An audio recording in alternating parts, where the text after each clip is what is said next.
Welcome to a very different episode of Oh My Menses. I am your host, Karinda. Thank you for clicking or tapping on this episode today, wherever you are listening or watching. I am a women's health naturopath. I'm a menstrual cycle educator and fertility awareness educator. I love menstrual cycles. I love hormones. I love anything related to the female body and the female experience, and especially the experience of being cyclical. Today I'm going to explore with you one of the things I see come up the most frequently amongst my clients, the thing that I think is the most easily changed, but the thing that I find so many women that I work with struggle with the most. And it's this idea about how you start one cycle, how you start a new menstrual cycle, informs the rest of that cycle. And I'm coming to you from a very specific energy. I'm in a tent and I have some real life examples and things that I want to share with you that I think might be able to help you understand how your patterns can be playing out quite obviously and how you may be keeping yourself stuck in symptom-driven cycles and keeping yourself from experiencing more balance or ease within your cyclical nature just because of this thing that I see so many women struggling with. To start us off, a cycle check-in. I am on cycle day 2. It's my heaviest day of bleeding, and as I've said before, I don't usually record episodes on at this phase during my menstruation because it's just a lot. This is the specific energy that I would like to share from today, and I might come in and she might change the camera angle. Gentle. Hey Baba. You've made a few appearances on the Oh My Menses podcast recently, hey? Leica is amused, but equally not interested in the tent setup that I have right now. So, day 2, let me tell you, this morning I was feeling so on edge and so much resistance, and I was crying. And now I'm feeling so at ease, blissed out almost, so dissolving. I can feel myself dissolving. I can feel the things within me shedding that need to be shed with this menstruation. It's a full moon that's peaking tomorrow, so it's interesting how the full moon energy in Libra, no less, I have lots of Libra in my chart. It's interesting how the full moon energy overlays with the menstrual cycle energy, and that's a whole other topic that is very fascinating to delve into. So if you haven't already done so today, I invite you to check in with your own cycle. What cycle day are you on? What phase of your menstrual cycle are you in? And if you're not sure where to start, I do have a free cycle tracking guide. It's a 25-page PDF. I walk you through exactly what to track, how to track it, so that you can be in tune with what your body and what your hormones are communicating to you every single day of your cycle, because your cycle is so much more than just your period, and there's so much happening between one period and another period. So the link to download that is below. So the difference between how I was feeling this morning and how I'm feeling now all comes down to resisting your cyclical energy versus going along with your cyclical energy. Now, yesterday for day 1, I had actually a really gentle, soft day. I had the house to myself. I didn't have any work scheduled. There were a couple of admin things that just had to be done yesterday that sort of took me out of that surrendery energy a bit that menstruation usually calls on.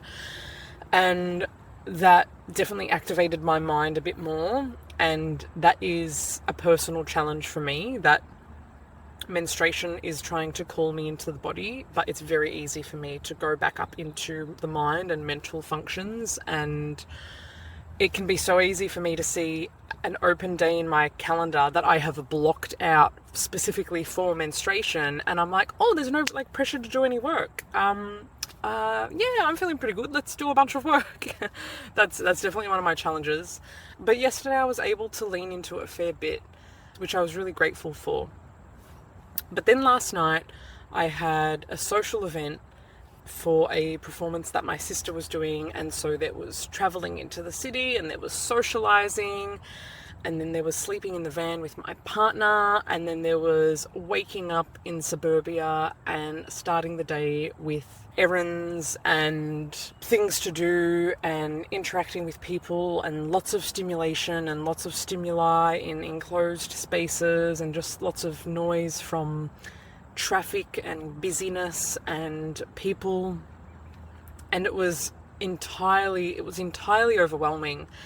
And just because of logistics, I also felt like a lot of resistance, because I would have loved to have like stayed out in nature with my partner all day, but my dog was back at home and I had to go back home for her, and knew that I just overall did not want to be out in public, not on day 2. So waking up to day 2, which ended up being my heaviest day of bleeding, and it usually is, that was just like too much logistics, too much travel, too many errands.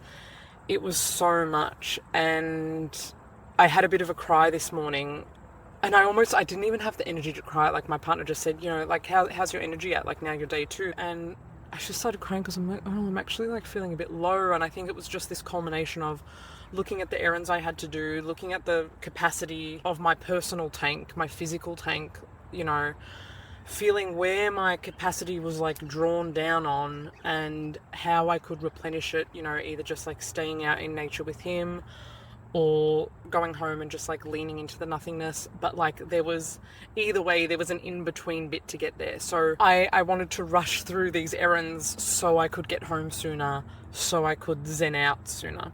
It's an interesting thing during menstruation when you need to like muster up energy, and that was just me running on my own time, a little bit of like external obligation to meet other people's needs, but mostly like running on my own clock. And having been mostly self-employed for the last 2 to 3 years, I mostly run on my own clock. But I remember the days where you would have scheduled work, you would have a shift on, or you had a full-time job and you got your period in the middle of the week and you just had to go to work. And that pressure of like the external demand, the external obligation, and I mean, for me personally, that generated so much more tension in my body, so much more unease, and I truly believe it created more physical pain. This period, for example, while I was feeling all that mental resistance and facing the things that I had to do that did not at all match the energy that I was in, I could face it and go, okay, yeah, I see what I have to do, and I wasn't in any pain. I felt myself bleeding heavily, and the more I was pushing through, the more heaviness I felt like actually flowing out of me. I was passing more clots, larger clots than usual, and I was like holding on to my body, and I was like, yes, like I hear you, we're getting through it. And then I came home, and it's a big week in my house at the moment. Family coming to stay, Easter weekend coming up, and between me and my mum, 2 very sensitive nervous systems that operate in 2 entirely different ways.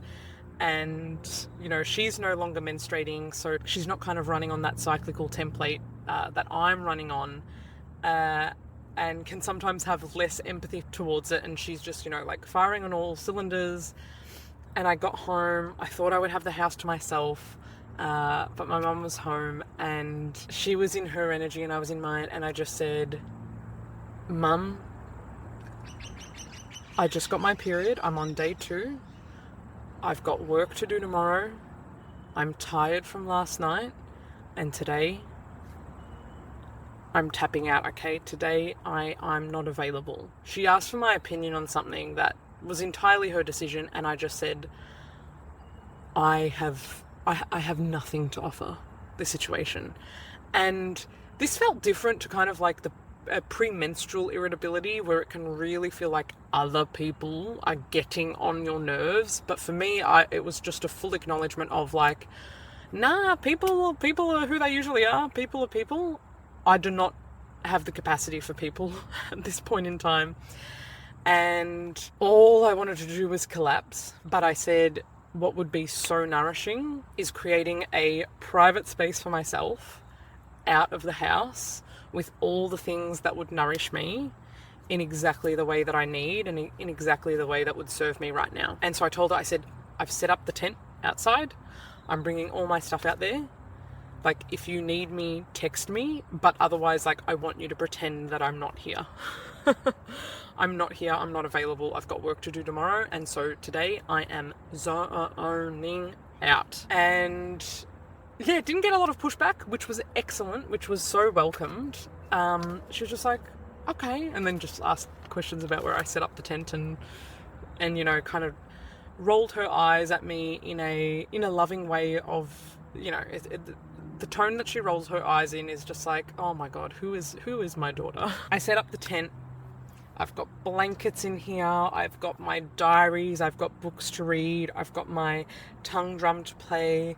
I've got dried herbs and candles to burn. I've got tea. I've got my laptop and my headphones to do some meditation, and I love listening to binaural beats I've recently learned. I got some snacks. I had some Dubai chocolate. Oh my God.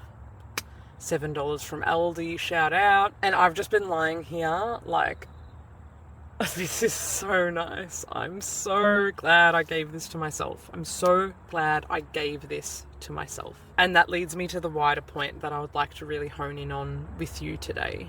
In my world, in my understanding of the female body, menstrual cycles, hormones, female physiology, rest and slowing down is crucial, hands down. But it is especially important based on where we are at in our menstrual cycle, based on what our female physiology is doing at a certain point within our cycle, within a month, however you want to look at it, in relation to when your last period was, when your next period's going to be, however you can best relate to it. In short, your hormonal landscape has at least four different templates, 4 different blueprints that it follows across one single menstrual cycle from one period until the next period. And those 4 different hormonal templates change your physiology. Those hormonal templates change what is happening in your body at a cellular level, how your hormones are interacting with other hormones. Your sex hormones are interacting differently with your stress hormones. Your sex hormones are interacting differently with your mental health and what your brain's doing. Your nervous system changes a little bit in each phase of your cycle. Your immune system is a little bit different in each phase of your cycle. And all of these things together, and so many other things that I haven't mentioned, your metabolism and blood sugar regulation being a big one actually, how all of these things are different in each phase changes your capacity. It changes what you feel better at. It determines what you feel as more challenging. It changes how you perceive and experience things, including people, relationships, certain scenarios, work tasks, external demands, you know, so many things. And so the thing I often recommend is when you get to the winding down phase of your cycle leading into your next period, so, you know, looking at mostly the 1 week before your next bleed comes, that's where we really start slowing down, right? You sort of slow down and then you come to a nice spaciousness, like surrendery energy when you get into your bleed. This is what I recommend. This is what I see changing lives of women that I work with. This is what has changed my own life in how I keep my energy sustainable, in how I prevent burnout, in how I keep myself well and functioning as best as I can. And I have done something quite dramatic. You could argue I've done 2 things quite dramatic that I'm very privileged to be able to do. The first thing is that I blocked out these dates in advance in my calendar so that I would not be open to bookings, I would not be open to collaborative work, one-on-one work, and that any work that I did on the first 2 days of my bleed, when they fall on weekdays where I work, it's totally up to me in terms of what I want to do, but I encourage myself to just minimize work and mental load as much as possible. 2 days of a cycle, that's what I do. To some people that can feel quite dramatic, that can feel too much, that can feel unattainable, unachievable, depending on what sort of work you do, what your life looks like now, your employment arrangements. But it's something that I highly, highly encourage, is if it is within your realm, to block out a day or two, or even a half day if you can, for the first few days of bleeding, or whichever day feels the heaviest or the most draining for you currently, prioritizing more space on that day. So acknowledging, yeah, that's dramatic for some people, taking a whole full 2 days off work once a month-ish. And the other dramatic thing I've done is I've put up a tent and I literally used a wheelbarrow. I dumped all this stuff outside from like the door that's at the front of the property, and I got my wheelbarrow and I wheeled it around and I loaded my stuff up, and I did 2 or 3 trips to this tent and filled it up and made it the space that I wanted it to be. And it's a weekday in the middle of the week. Granted, you know, we're approaching Easter, so, you know, people are preparing for holidays and stuff, but like, I can't tell you how still outrageous it feels a little bit somewhere in my body, the fact that I'm doing this on a weekday, and I work and I make money and I'm okay, still freaks me out, because it is so not embedded in our culture. Normalization of menstrual rest is not at all embedded in our culture, and that's a problem. Yeah, these two things may be quite dramatic. But what I encourage you to do, and what I encourage most of my clients to do, is to find your version of this that works for you. Now, the book that, one of the books that my phone camera is actually leaning on right now is Wild Power by founders of the Red School, Alexandra Pope and Shani Hugo Wurlitzer. One of their suggestions that I really, really like is, I don't know if they call it the 1% rule, or it's just referenced as like this 1% framework, where it's acknowledged as a default in this world of menstrual cycle awareness. It's acknowledged as a default that slowing down to some degree, to any degree, is beneficial around menstruation. And using this 1% framework that they've created, I encourage women who work with me to visualize, imagine, plan out what their most restful period could look like, what it would look like to do exactly what you want to do when you were bleeding, what obligations would be out the window, what things would come in, what would be filling your cup, what would be draining your cup that you can just like throw out, what would your schedule look like, you know, what does the week look like? What are your responsibilities? What are shared responsibilities with your partner or friends or housemates or family that you live with? You know, really, really fleshing it out. And then looking at that picture, looking at how they currently experience the days of their period, and sort of go, okay, how can you shift the current version of how you do your period to be 1% or 1 degree closer to that ideal version that you know will fill your cup, that you know will replenish you? And this sometimes surprisingly to me only because I have spent years and years practicing rest, sometimes against my will, against my mental will, sometimes just because of sheer burnout and just physical lack of capacity, and, you know, experiencing chronic invisible illness for most of my upbringing and teenage years and early 20s. I've had a lot of forced rest, and then I learnt how to make it chosen rest. So I've got a lot of practice at this, right? So it still surprises me when I'm making these like little micro suggestions and helping the women I work with like try and see how they could just slow down a little bit. And there is so much resistance, and I get it, because if we're used to being in one mode, if our nervous systems are used to being in the mobilized fight or flight mode, or if we're used to being in shutdown that isn't actual rest, but it's more of like a dissociation, when we find any kind of middle ground that is outside of those realms, where, when we're doing anything that doesn't look like running around like a headless chook, or pleasing others, or doing everything for everyone else, or, getting even busier at work. I'm losing track of my words. This will also come with recording a podcast on cycle day 2. Yes, when you slow down to any degree, if that is your default, if running around like a headless chook is your default, it will feel like a challenge to the nervous system. It will create space for discomfort to arise. Sometimes busyness and nervous system activation is your body's way, is your coping mechanism of sorts of ignoring or avoiding uncomfortable feelings, uncomfortable beliefs, scary beliefs that you might have about yourself or your life, scary thoughts that you might have, scary big emotions that you haven't processed or you haven't integrated in your day-to-day life, and they're kind of just like welling beneath the surface.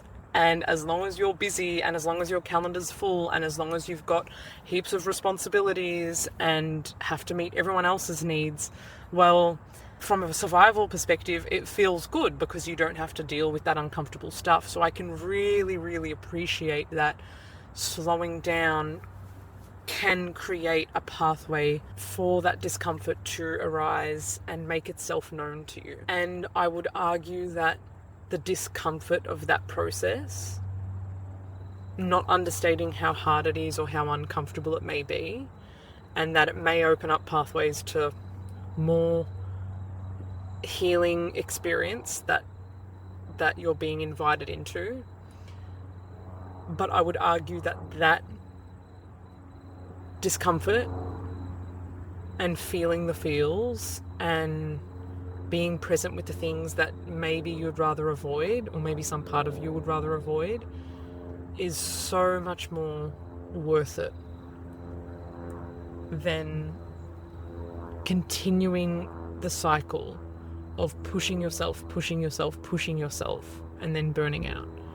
Feeling always overwhelmed, feeling always anxious, feeling like you never catch a break, feeling like you barely have a chance to catch your breath between when one day ends and the next day of responsibilities begins. And this is important to me, and I would invite you to see how it's important to you, because of how, the mental health impact seems obvious. When those feelings accumulate over time and direct your life over time, it can increase reactivity, it can keep you shut away from your intuition, it can keep you shut out from your deeper knowing, your higher knowing.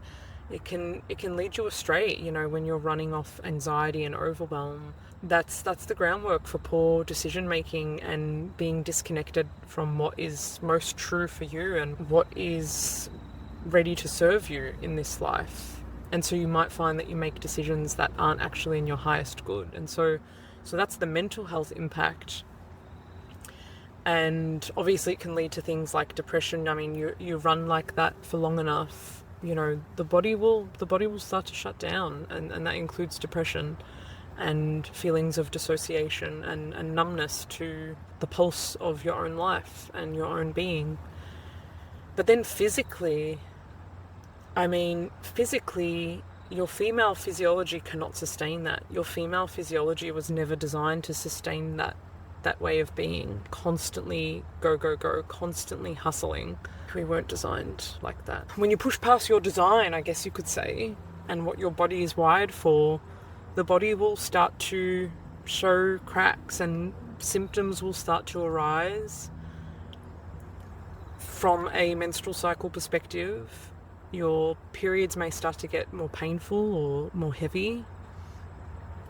I feel like not listening to our needs on some level paves the way for endometriosis and adenomyosis to proliferate. You might notice that you get more like IBS-like symptoms, more like constipation or diarrhea or a mix of the two, more bloating. You may feel fatigue like you have never felt before. And yeah, I can't help but, re-acknowledge just the emotional distress that you might feel from pushing past your own boundaries and staying on the hamster wheel. You may experience back pain, breast pain, breakouts on your face or chest or back. You may experience worse PMS symptoms or even getting towards the territory of PMDD. And it's not your body breaking down, it's your body responding to its environment. Its environment including, how often your body gets to rest, the quality of that rest, what you're feeding that body, what you're watering your body with, what you're exposing that body to. All of those things your body will respond to.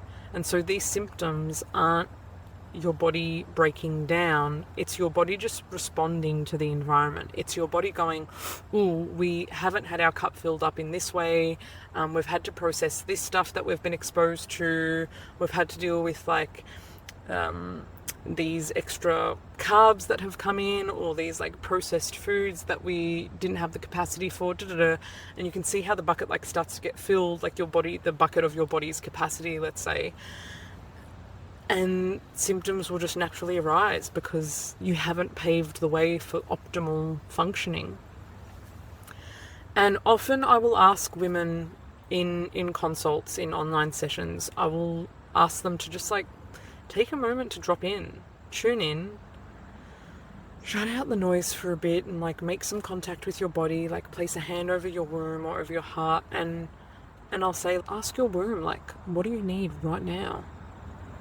Don't think about it, don't create a mental answer, don't justify it, don't counter the answer, just however it comes to you, what is your womb asking for right now?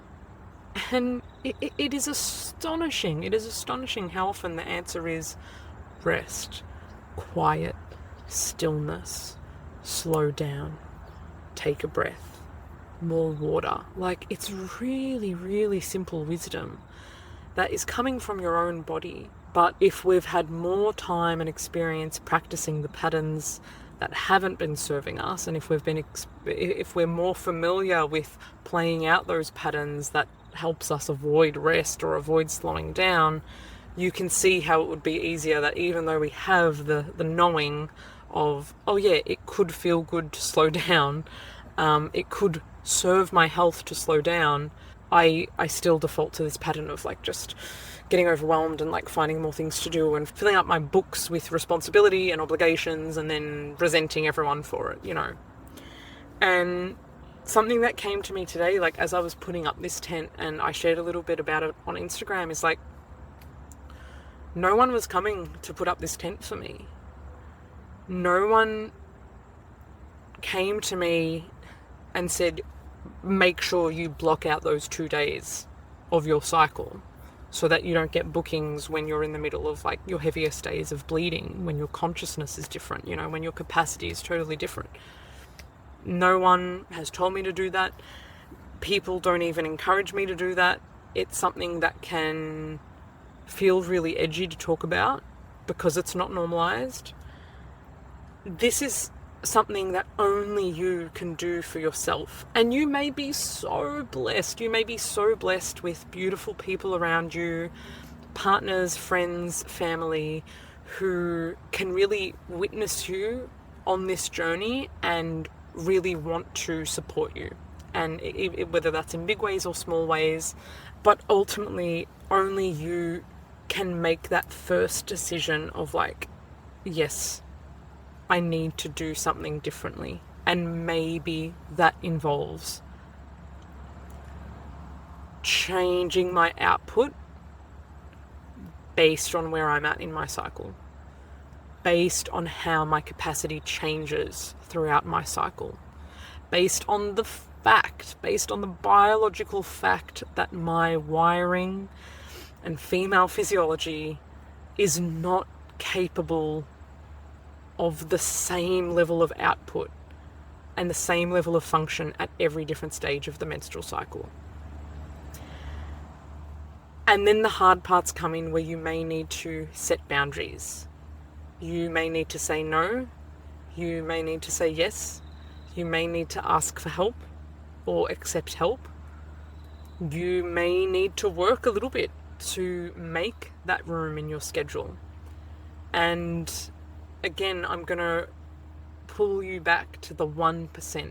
It does not have to be a dramatic overhaul. Now, for some of you, I imagine you are intense, determined people, and you might make it a dramatic overhaul, and that might be beautiful and that might work for you.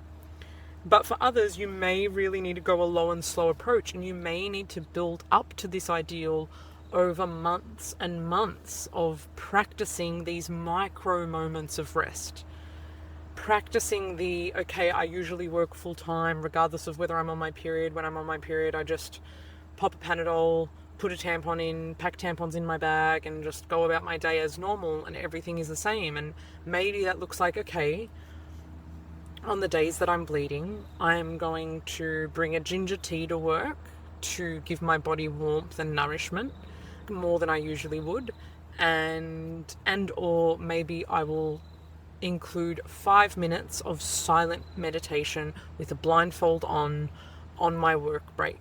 Or maybe you'll start the day that way. Maybe you're able to go to bed 15 minutes earlier, half an hour earlier, an hour earlier.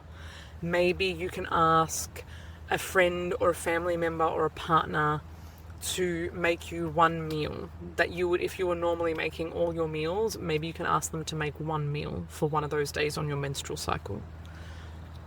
Maybe instead of you get home from work and then you just spend time watching TV or scrolling, which isn't true rest, it's not actual rest, your nervous system isn't getting safety cues from that. Maybe you switch it for spending time outdoors, going for a walk that you normally wouldn't go on. If you would normally exercise really intensely, maybe you bring it back to a bit of yin yoga or gentle stretching or some qigong or a slow walk. Make it work for you. I won't have the exact answer for what's going to work best for your life and where you're at, right?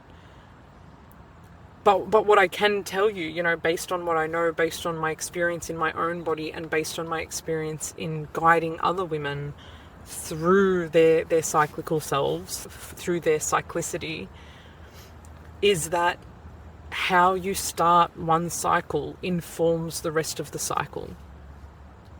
And so if you start your cycle running on empty, but you keep running, you can't just then rely on your follicular phase and ovulation and estrogen to fill you up and keep you sustained the rest of the cycle. Your body will try its hardest, and that hormonal rhythm will happen, but over time, if you keep running on empty, that's not good for the engine, right? And you will start to feel it, be it fatigue, headaches, brain fog, joint pain, any number of symptoms your body could decide are the best to communicate to you.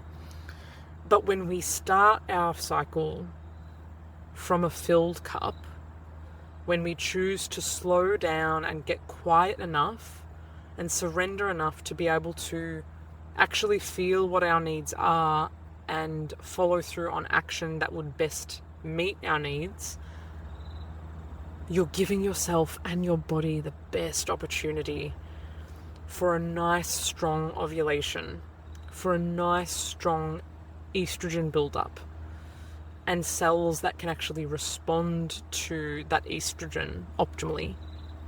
And then when you have a strong ovulation, you have a better progesterone output in your luteal phase. And that supports your mental health, that supports your sleep, that supports your nervous system and your immune system for less premenstrual symptoms, less PMDD intensity. And you start to get into this pattern of tuning into your own cycle and when it's best and most right for you to start slowing down, and when on what days is most important for you to make the most space for yourself and give yourself the most grace, and you get into that rhythm. And then each cycle gets stronger and stronger. And your intuition also through this process of quietening down, slowing down, gets stronger and stronger. And through that, answers will come to you more easily. You will get pangs of wisdom that say, we need an extra liter of water today. Oh, okay.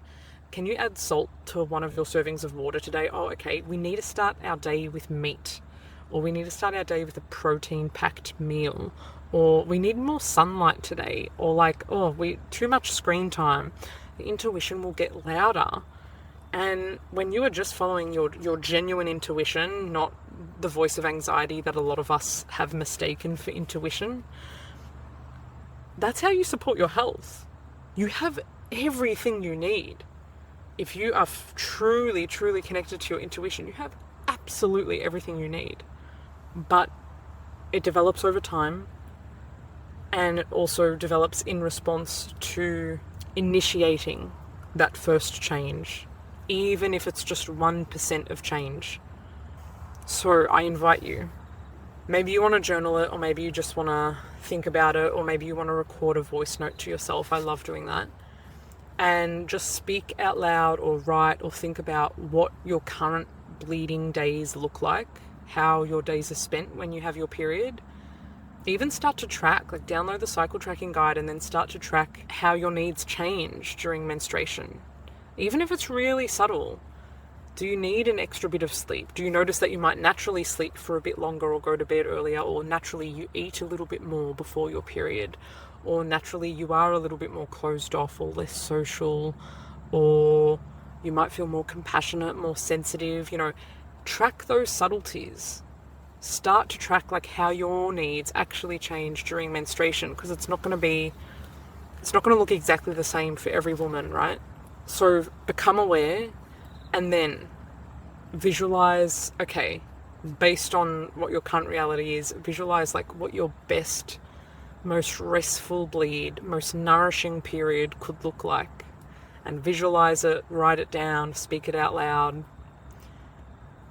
And then look at those two pictures of like what's present for you, what's current, what's imagined, what your ideal vision is. And just write a list, or again, speak it out loud, of 1% changes. And next period, pick one of those 1% changes and try it for one day and see how that changes things. And I promise you, it gets to be more life-changing than it sounds like. A micro change that you're able to sustain and repeat consistently is going to be way more impactful than setting yourself up with a whole bunch of change that you're absolutely unfamiliar with and not used to practicing, and then seeing how good that could look on paper. Start small,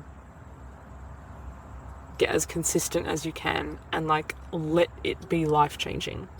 Let the power of those micro changes, let the power of that 1% rule change your life and change how you do life in your female cyclical body. Thanks for spending a little bit of time in my red tent with me today. I know it's different. I hope the audio quality was okay. I hope you can put up with the camera quality. And this is my day 2 messy hair, literally not brushed. It's feeling like a little bit of a sauna in here. I think I need to get some fresh air, drink more coconut water, and truly, I wish for your next bleed that it is so blissful and that you get to experience the bliss that I promise is possible for you.